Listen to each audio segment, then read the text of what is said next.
This is Lisa from Mobile Tech Review, and today we're taking a look at the Toshiba Thrive 10-inch Android tablet. This guy is brand new. It should be showing up in stores by mid to late July. And it takes a very different design cue than other tablets on the market so far. And at first, well, we thought maybe this big, built like a tank tablet wasn't going to fly, as people seem to like the thin and light iPad thing, the Samsung Galaxy Tab. But I think there's definitely a place for the Thrive, which is certainly like no other Android tablet currently on the market, or any other non-Windows tablet on the market. You can see you've got the 16 by 10 aspect ratio 1280 by 800 pixel capacitive multi-touch display. It's LED backlit. The quality is okay. I mean, it's sharp. Colors are reasonably deep. It's not super duper bright. It doesn't wow us like the IPS display on the Transformer or the Samsung Galaxy Tab's excellent display, but it's certainly on par with the Motorola Zoom, for example, and the Acer Iconia. You have a fairly wide bezel here. Guys with big hands will love that. Everybody else won't. And there's a reason for that, and we'll show you in a minute, because there's a bazillion ports on this guy. And you actually have notebook-style indicators here. You've got one for wireless, you have one for charging when it's charging, and one for power. And when you turn it off, the power light pulses slowly to let you know that it's sleeping. Again, that's pretty different from any Android tablet. Toshiba really decided to treat this as a notebook in some ways, something that they know really well, and that does differentiate it. You've got a front-facing 2-megapixel camera up here. And if you take a look at the side, this is 0.62 inches thick. This is not a thin notebook. This is the docking connector right here for the several docks that Toshiba offers. They're really going to town with accessories, and that's just a removable cover. So you can plug it into syncing dock, multimedia dock with HDMI out, that kind of stuff. Stereo speakers here with SRS WOW audio. Here are your headphone and power jacks, 3.5 millimeter standard, and this pop-out door shows you something that's pretty miraculous on a tablet. Full-size HDMI. That means you don't have to run out looking for a mini or micro HDMI cable or adapter. Mini USB rather than micro, and that's how you plug it into the computer. The cable is included. That's large and old-fashioned, but whatever. And a USB port, a full USB host port for things like hard drives, keyboards, flash drives. Pretty neat. We'll show you how the software works that accompanies that, because that's not a part of the Honeycomb 3.1 operating system that's pre-installed.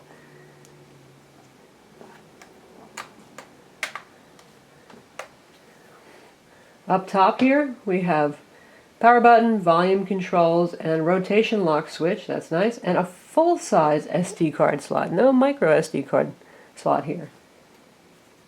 And on this side, we have the back cover release and lock switch. And as we take a look at the back, you can see this thing, it takes a page from that OtterBox School of Durability. We've got texture, rubbery kind of plastic here. You're certainly not going to drop this by accident. It's also fairly thick. That helps you keep a grip on it, but doesn't particularly show fingerprints, very grippy. It gives you that kind of rugged feel, you know. It does have some flex, but that's the nature of plastic, and that doesn't mean it's necessarily a bad thing either. Overall, it feels fairly durable and absorbing of shock, so probably if you drop this on its back, it would survive. You have your 5-megapixel camera on the rear with no flash whatsoever. And since the back cover is removable, as I said, Toshiba is going to town with accessories. There are 5 different colored back covers you can pick up for this optionally. They sell for $20 a piece. You've got greens, blues, pinks, you name it. So one of the things that makes the Toshiba different is that you can actually remove the back and replace the battery. Tablets so far have had batteries that are sealed inside with varying levels of difficulty to crack the things open and get inside if you were feeling adventurous and didn't care about your warranty. So here we've slid the back lock open and peeled off the back. This is what the back looks like. Some padding material in here, otherwise it's just basically plastic. And here's the back of the unit, complete with what looks like a good old coin cell backup battery soldered on over here. And this is your battery. And there are 2 latches that secure the battery. First you release one, and then the other one sort of pops it out, and then there's a grab handle on the battery so you can actually take it out. And there it is. Surprisingly thin and light. And it's a 23 watt per hour battery according to the battery itself, regardless of what specs sheets might say, and it is 2030 milliamps, which is surprisingly low number of milliamps, but it may be a high voltage battery, so therefore you might not need as much milliamps. We're guessing because Toshiba does claim that this tablet can run for up to 11 hours on a charge. We're still testing that, so we'll let you know about battery life in our full written review. And here's what it looks like without the battery removed. A metal honeycomb grid over here, some tape, and a whole lot of barcodes underneath on what we suppose is the motherboard. And now, as a lesson in extremes, we're going to compare it to the Samsung Galaxy Tab, perhaps even a little bit thinner and lighter than the iPad, the Galaxy Tab. It's the most svelte and sexy Android tablet on the market, and it has a really nice, bright display, the Galaxy Tab, that does show up the Toshiba's by a bit, but Toshiba's really not that bad. In terms of size overall, you can see Toshiba is about the same this dimension, but longer this way. And thickness, well, the Toshiba is way, way thicker than the Galaxy Tab. It's also heavier. It's almost 1.7 pounds, and the Galaxy Tab is 1.25 pounds. But that's the price you pay for a maximally expandable tablet that doesn't require a keyboard dock or other expansion doohickeys like, say, the Asus ePad Transformer. And speaking of the ePad Transformer, I've got that in my hand here for comparison. Now you can see the size difference. And, you know, the Transformer might not be the most styling guy in the block, but it is a bit certainly thinner and lighter than the Toshiba. A lot thinner than the Toshiba. So the Asus ePad Transformer, this is really for somebody who's looking for perhaps a convertible netbook alternative with that keyboard dock. You can clip it in, have a full keyboard or trackpad, and it closes up and you can carry it around like a netbook. And Toshiba philosophy is the device has all the ports built in, so you don't need any accessories. Really depends on what you want to do with it. So going along with that kind of notebook design philosophy that I mentioned, the charger, I just have to show you what comes with it because it's remarkable. It's actually basically a small notebook-style charger with a detachable secondary piece of cord. So plan on taking around all this with you if you're going to have to charge it.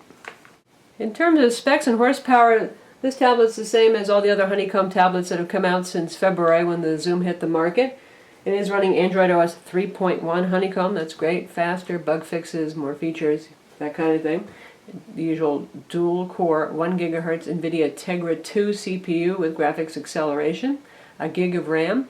And Toshiba actually, so they could get lower on the price, has 3 storage options instead of the usual 16 gig and 32 gig. You can also get this with 8 gigs of storage. Normally I would say don't do that. It's just not enough.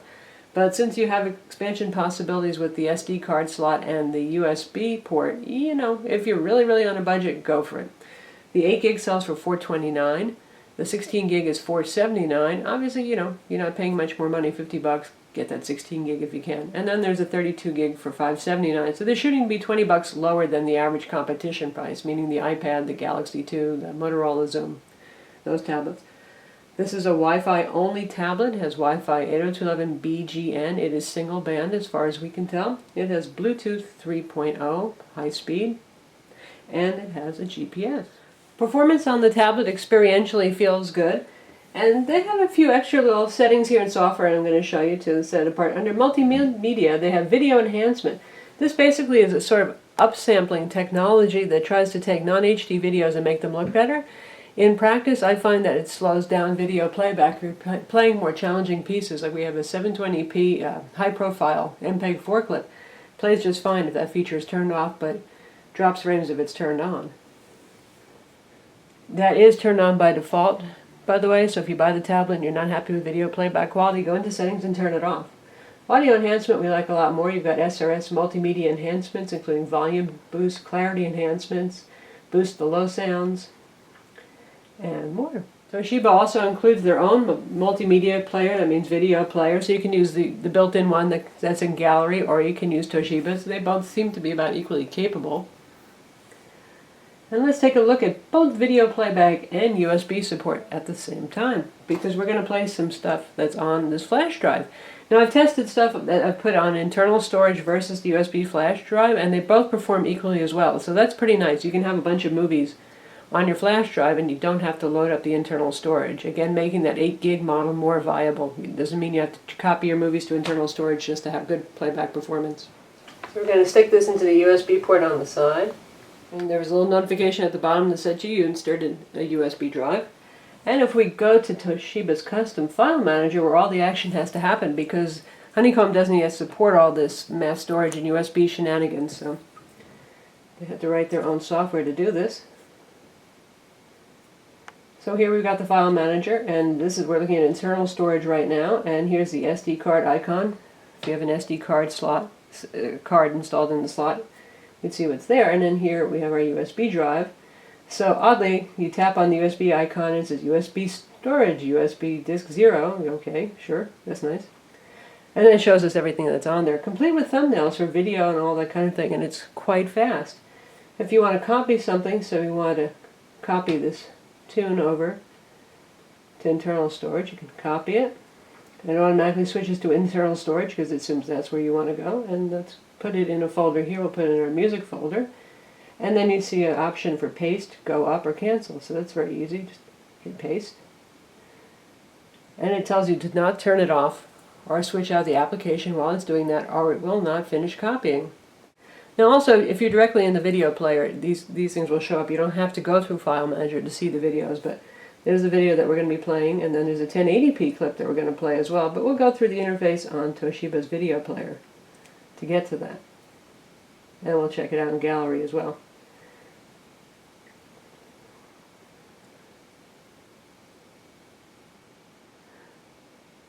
So here we are in Gallery, and you can see USB disk 0 showing up. And there's my two videos, so we can play it directly inside of Gallery, and it's going to ask us once we start playing if we want to use Toshiba's player or Gallery to play. And we'll stick with Gallery this time, and we're going to play a 720p video that is recorded in high profile, which is a bit challenging for mobile devices, but does a fine job. You can hear the speakers. We're at nearly full volume right now. This was encoded reasonably loud.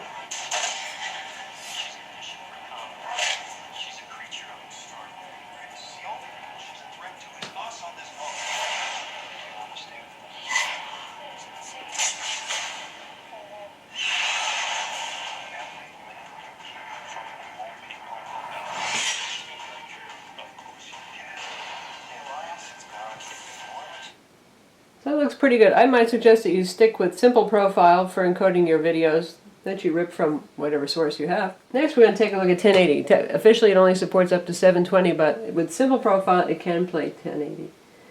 And this time we'll use Toshiba's video player so you can see what that looks like.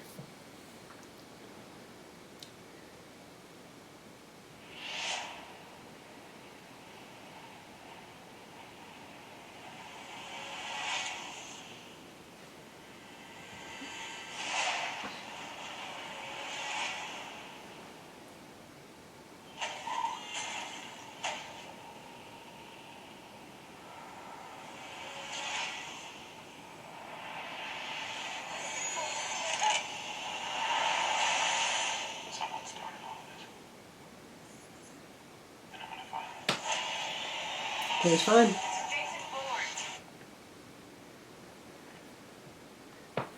Now what if you want to use a USB keyboard? Let's give that a try. We have a portable USB keyboard here.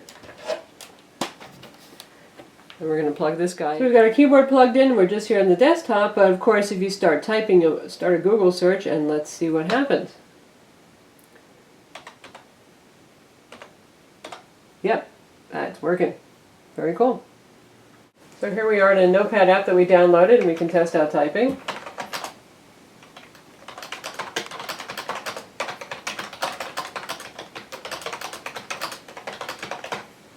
That's working well with no lag. Behaves perfectly. Very cool. And this is just your average $25 PC portable keyboard from the local electronics store. One interesting thing, keyboard has a USB pass-through port.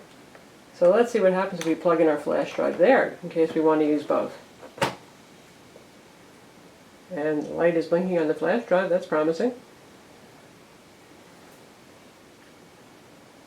Let's see if File Manager sees it. And it does.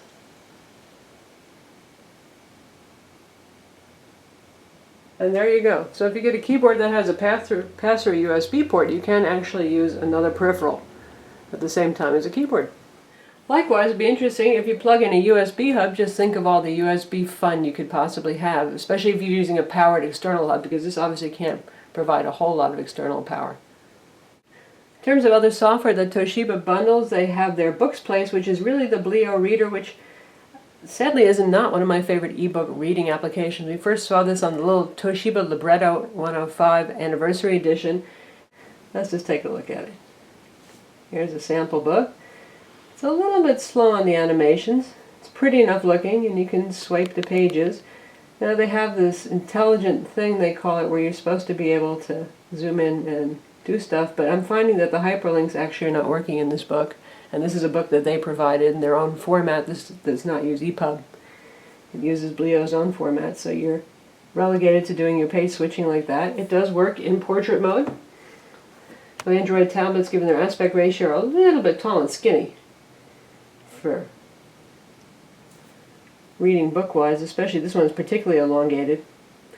And we have menu options here to go to table of contents, go to particular page, to bookmark, to buy now, because this is a sample and Blio does sell books, and you can search inside the book, and their real logic brings up that view again.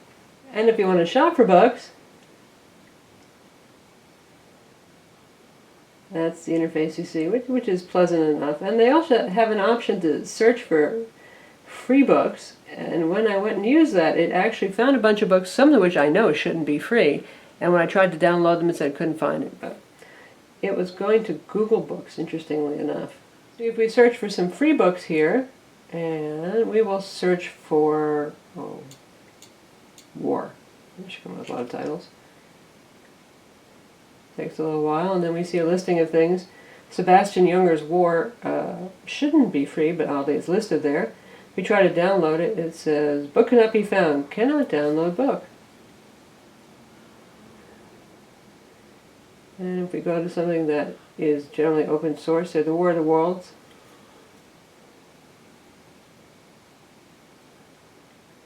and that one is working, and it is queued for download. So it's a little bit inconsistent, and honestly, we have this before. Toshiba's really rolling out their services, and it probably will work more logically and reliably.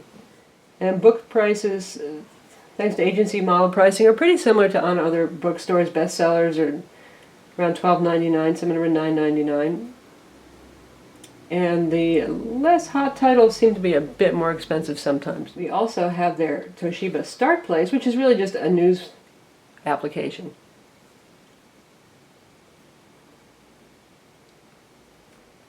So we've got top headlines here: strange news, entertainment, U.S. news, world news, sports news. And say we tap on something, gives you a full view.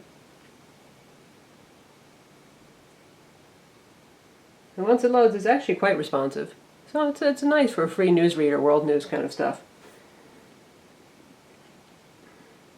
And then lastly, we have App Place, which is Toshiba's own app store. Just so we needed yet another Android market, right? Well, we've got one here. And it looks certainly pleasant and pretty enough. And you've got categories over here: finance, games and music, health and fitness, lifestyle, office, photo and video, more categories, and then some featured stuff right here. And the strange thing is that these seem to be subscription model products. So let's just pick a category. Go with social networking, because a lot of those things you would expect to be free. Now some things are free and you can get them. And some of these are apps that I have not seen on the Android market. They're new to me. And then the others here, you can see they always have free trials, either 30-day or 60-day, but then they're priced by the month thereafter. Now some of these may be more online services versus apps, but everything seems to be a monthly subscription model if it isn't free. Even if it is free, you do have to register with Toshiba. It doesn't cost you anything to register, so hey, if you buy one of these, it's probably worth it. Other apps include LogMeIn Ignition for remote access. They also give you Quick Office HD Viewer for office documents. And a whole lot of card games here. We've got euchre, hearts, spades. We've also got backgammon and something more fun, Need for Speed Shift HD over here. We'll take a look at that in a minute. And we've got Kaspersky Antivirus, Movie Studio. Google Books is on here. Of course, for reading books, and also you can put Kindle, Nook, Kobo on here, whatever your favorite e-reading application is. Aldeco Reader for those of you who have non-DRM EPUBs or library books, all that kind of stuff you're taken care of with this fellow. Let's take a look at some gaming and see how 3D performance is. We're going to test out Need for Speed Shift.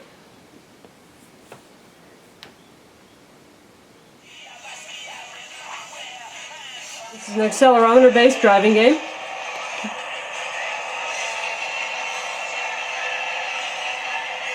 And it plays very smoothly with beautiful graphics and plenty of loud music and sound effects.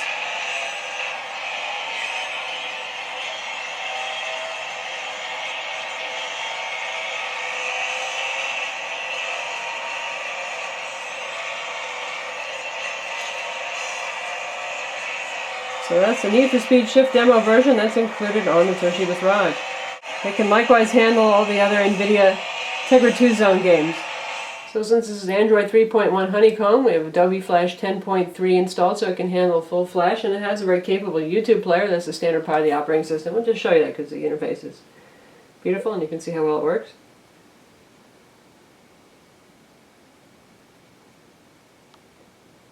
And you get the wall of videos here.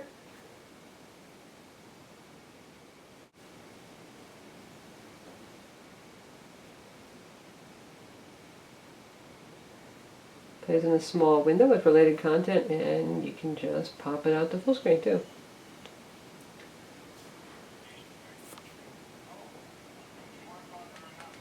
Raise the volume a bit.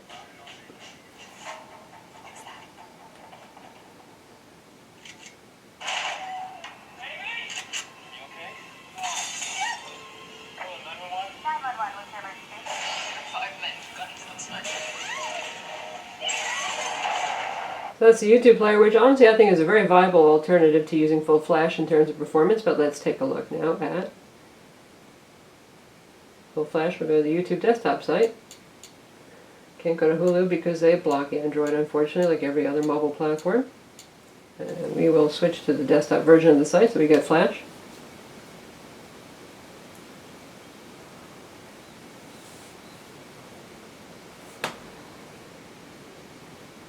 So we'll check out a movie trailer in our usual X-Men HD movie trailer is the one, and we're going to choose to use the browser so that it uses Flash rather than the YouTube player, the mobile version.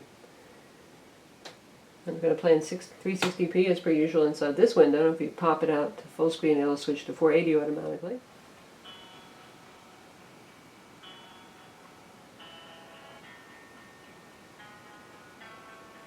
The widescreen aspect ratio obviously works quite well for watching movies and movie trailers, even if it's a little bit annoying when you're trying to read an ebook.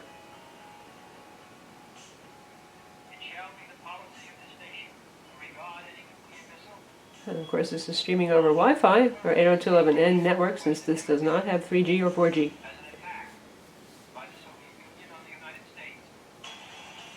Looking good. Certainly every bit as competent as the Motorola Zoom and the each head transformer. And the Galaxy Tab 10.1, of course.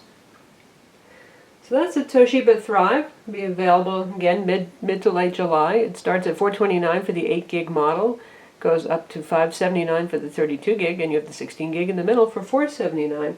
And for somebody who's looking for a tablet that really is very expandable, built with a PC maker's mentality, boy, this is it. You've got ports aplenty, full-size HDMI, the ability to use USB hubs and daisy chain things together. It takes a different approach than the iPad, and that's a good thing. It capitalizes on its ability to act like a computer. Also, Toshiba has a huge assortment of accessories for this thing. There'll be out cases, stands, docks, different color back covers, replacement batteries. They're $90 a piece also, making it a kind of expandable, rebuildable, and personalizable product. I'm Lisa from Mobile Tech Review, and visit our website to read the full review of the Toshiba Thrive Android Honeycomb tablet.